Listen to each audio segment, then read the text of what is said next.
Hello out there, all you keen geographers, and welcome to another how-to video. In this video, I am going to show you how to gather and garner and re-represent different pieces of data from the Queensland Regional Profiles dataset.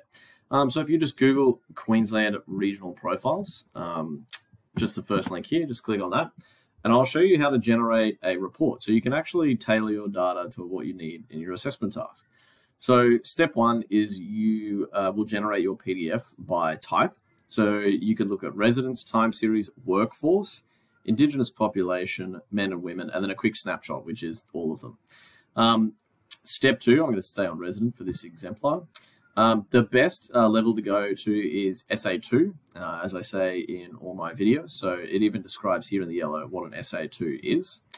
So it's really good for looking at suburbs. The suburb I'm going to look at is Mitchelton, like so. So I'm just going to type that in. It's actually zoomed in on this little corner here, but you can't really see that. But I've selected Mitchelton.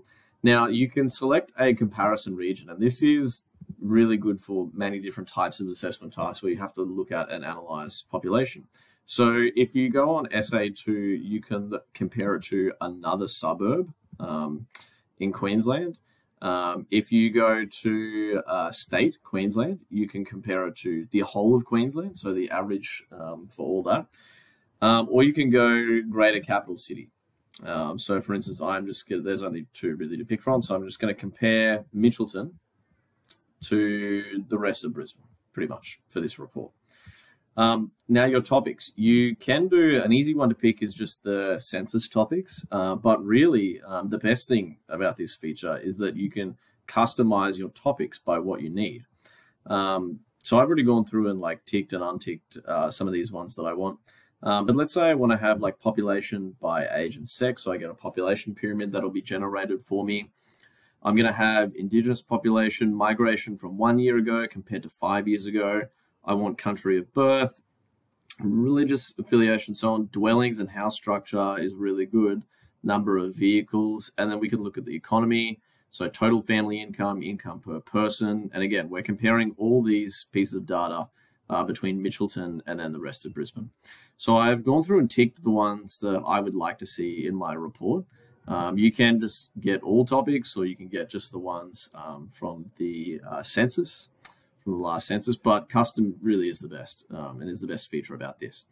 You can generate it as a PDF and then you just go create report. And so what will load for you is a PDF file of summarized data for all those topics that we just ticked, comparing Mitchelton against the rest of Brisbane. And again, you can compare it with another suburb anywhere in Queensland or just the state average. And so now I can go through and I'll just show you what the data looks like. So I got my map of Mitchelton there with a legend and everything. I've got my map of Greater Brisbane. So now I've got population by age and sex. I've got a population pyramid. It's actually a complex population pyramid because it's got Mitchelton in like this, beigey, dark beige color, and Brisbane in this darker color here. So I can compare the ages. So for instance, I can see there are more essentially males between the age of 0 to 4 in Mitchelton compared to the average of Brisbane. Okay, so I keep going through my data, and so I've got migration, so I've got the number of people who have like moved away from Mitchelton as well. I've got languages, religion, household composition, dwelling structure, so I can look at separate houses, I can look at the number of apartments, no one living in caravans in Mitchelton compared to 3,257 people in Brisbane. So I can look at the people who fully own their house as opposed to the number of people renting. So look, I can see like there's 808 people in Mitchelton who actually own their own home, as opposed to the 1,200 people that are renting. So that's an interesting comparison there. I can look at homelessness, number of motor vehicles. So that's really interesting to look at for studying traffic. I can look at schools. So I can look at a bunch of different things, but just for the purpose of this video, I'm going to look at or make a representation of this data here. So I'm going to go migration over the last 5 years. Just to prep, I've already done the headings. So I've got people who live at the same address as they did 5 years ago, same SA2 area. They've moved elsewhere in Queensland, they've moved elsewhere in Australia, or they've moved overseas. So I'm just going to go ahead and plug those numbers in now. So there's 4,222 people who live at the same address. So I can see a lot of people haven't moved. Same SA2, so same sort of local-ish area. 361 people have moved there. 2,494 people. 2,494 people have moved elsewhere in Queensland. 5,700 people in Mitchelton have moved somewhere else in Australia, and 279 people in Mitchelton have moved overseas. So let's say I'm going to highlight that. I want to go insert. I want to make a pie graph of that, right? So I'm going to generate that like so. I can tweak my pie graph a bit too.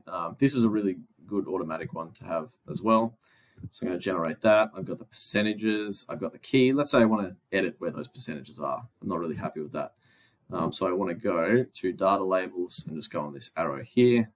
I can go inside end. That looks a bit neater. So I'm just going to do that. So I can see that the majority of people who live in Mitchelton over the last 5 years still live. So, you know, just over half of people live at the same address that they did 5 years ago. So that tells me some interesting things about the population of Mitchelton. And again, this tool is really handy for comparing suburbs to maybe the state average or the city average, or just different suburbs between each other. So guys, that is how you use the regional profiles data and how you might want to represent it as well. So thanks for watching and good luck in your assessment tasks.